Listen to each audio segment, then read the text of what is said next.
السلام علیکم ورحمۃ اللہ وبرکاتہ۔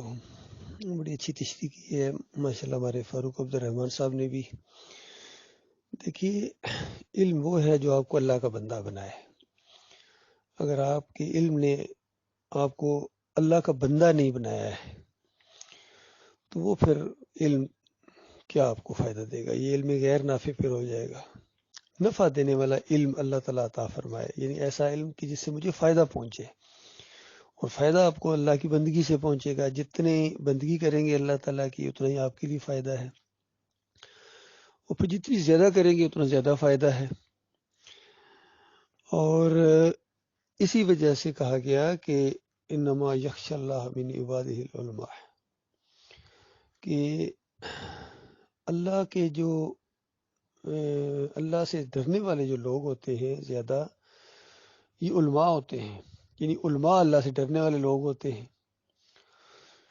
اور جو اللہ سے ڈرنے والے ہیں وہی علماء ہوتے ہیں۔ اس انداز سے بھی یہ بات ہے، یعنی اگر کوئی عالم دین ہے، اللہ نے اس کو آیات کا علم دیا لیکن اللہ سے ڈرتا ہی نہیں ہے، وہ اس سے دنیا کمانا شروع ہو گیا،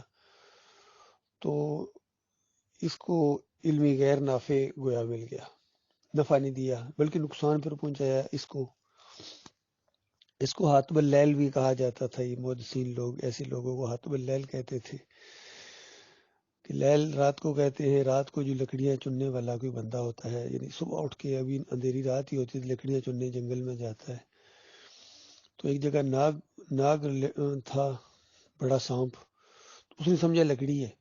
اس کو جیسا اٹھانے لگا تو اس ناگ نے اس کو ڈس لیا۔ تو بالکل یہی چیز یعنی مثال دی گئی کہ ایسے لوگ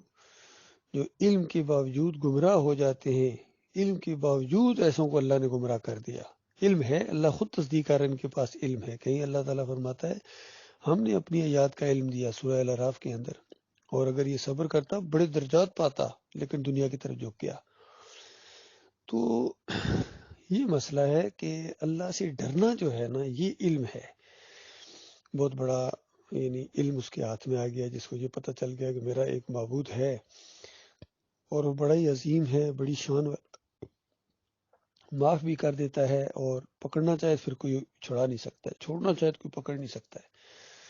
اور پھر اس سے ڈرتے ہوئے زندگی بسر کرے انسان۔ ان کو اللہ تعالیٰ اولیاء اللہ کہتا ہے، یہ اللہ کے دوست ہیں، اللہ کے پیارے ہیں،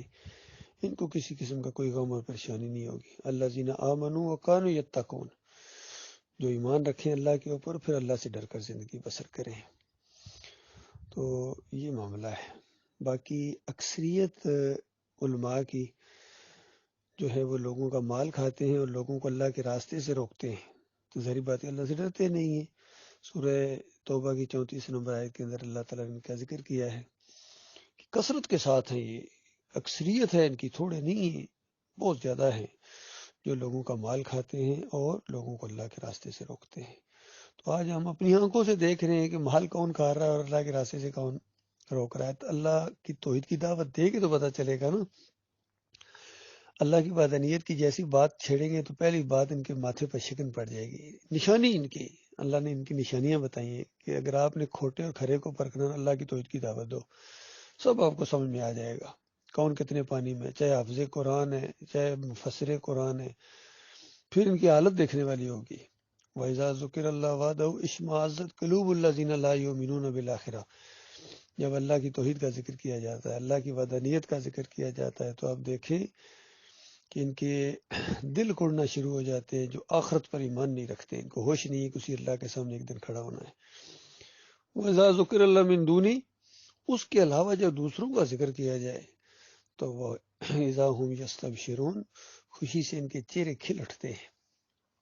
تو آپ آزما کر دیکھ لیں، کسی محفل کے اندر اللہ کی توحید بیان کریں، کسی ایسی جگہ جہاں تقی عثمانی ہوں، طارق جمیل ہوں، طاہر القادری ہوں، فضل الرحمان ہوں، وہاں توحید کی بات کریں کہ اللہ اکیلا ہے، اس کے ساتھ کوئی شریک نہیں ہے، محمد صلی اللہ علیہ وسلم جو لیے نہیں برتے ہیں، ان کے وسیلے سے دعائیں مانگنا شرک ہے، کفر ہے، علی رضی اللہ عنہ مشکل کشا نہیں ہے، اور یہ مزاروں کے اوپر سجدے کرنا، رکوع کرنا، ان کے واسطے وسیلے، ان کی 11ویں 12ویں، یہ بالکل حرام ہے، نجس ہے۔ تو اس کے بعد آپ ریئیکشن دیکھیں گے پھر ان کے اکابرین جو اسی شرک کے اوپر مرے ان کا ذکر اگر آپ کر دیں اوئے ہوئے ہوئے ہوئے ہوئے، پھر تو آگے لگ جائے گی ان کی، ہمارے اکابرین ہمارے بڑوں کے ساتھ یہ معاملہ کیا ہے۔ آپ ان کی محفل میں جا کے کہیں کہ نہیں سجدہ صرف اللہ کا حق ہے، کوئی اور سجدے کے لائق ہی نہیں ہے، جیسی یہ بات کہیں گے نا تو محمد حنیف کے منہ کے اوپر شکن پڑے گی چہرے کے اوپر کہ یہ اچھا آگے معلوم ہے یہ کیا کہنا چاہ رہا ہے۔ آگے یہ کہے گا کہ یہ جو یوسف علیہ السلام کو سجدہ نہیں ہوا تھا بلکہ اللہ کو ہوا تھا۔ ایک بس کے اندر میں نے ایک دفعہ ذات اللہ کی یقین کیجیے صرف ایاک نعبد و ایاک نستعین جیسا میں نے آیت پڑھی وہ تبلیغی جماعت والے تھے کہتے بس بس بس آگے ابھی معلوم ہے آپ آگے کیا کہیں گے، بس ادھر ہمیں پتہ چل گیا، بس بس بس خاموش ہو جائیں آپ۔ تو یہ معاملہ ہے، ان کو اگر اشارہ بھی ہوتا ہے نا اب آگے توحید کی بات ہونے والی ہے تو یہ بے ایمان آگے سے چیخنا شروع ہو جاتے ہیں۔ تو یہ مسئلہ ہے اللہ کے بندو، ان سب کے عقیدے کے اندر خرابیاں ہیں، بریلوی ہوں، دیوبندی ہوں، اہل حدیث ہوں، سلفی ہوں، حنبلی ہوں، کوئی بھی اس شرک سے نہیں بچا ہے،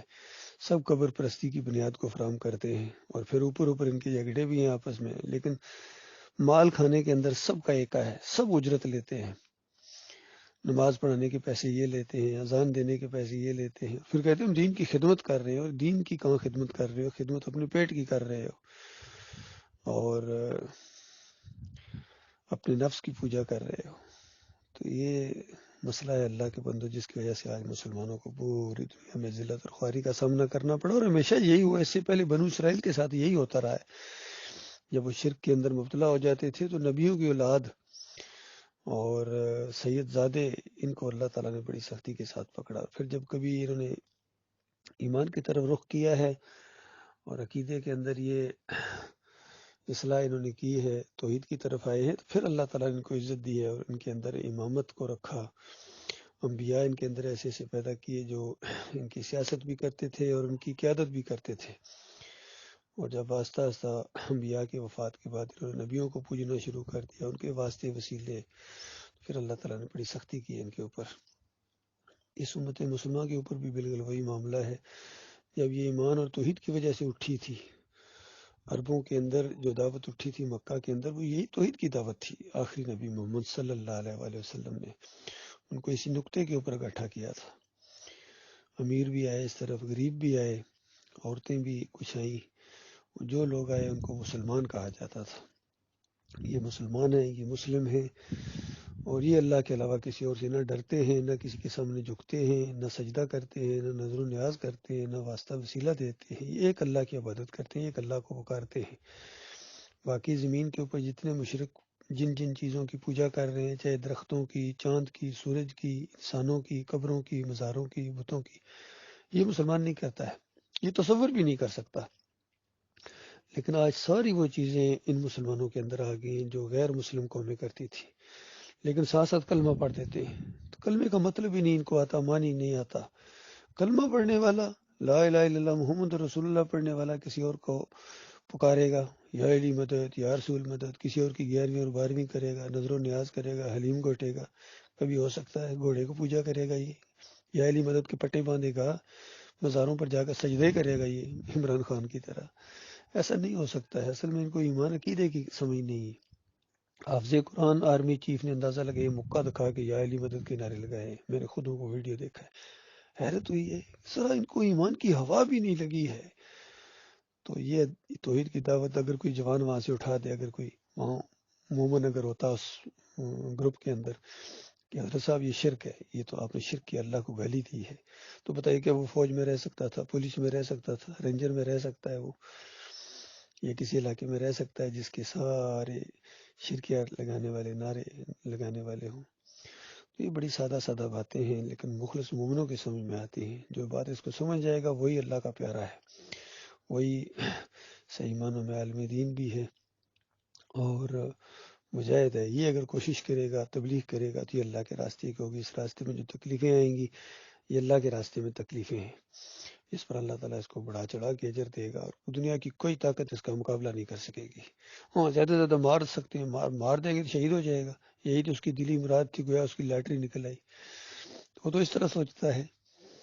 تو ایسے بندوں کو کون دبائے گا؟ اللہ تعالیٰ غور و فکر کرنے کی توفیق عطا فرمائے۔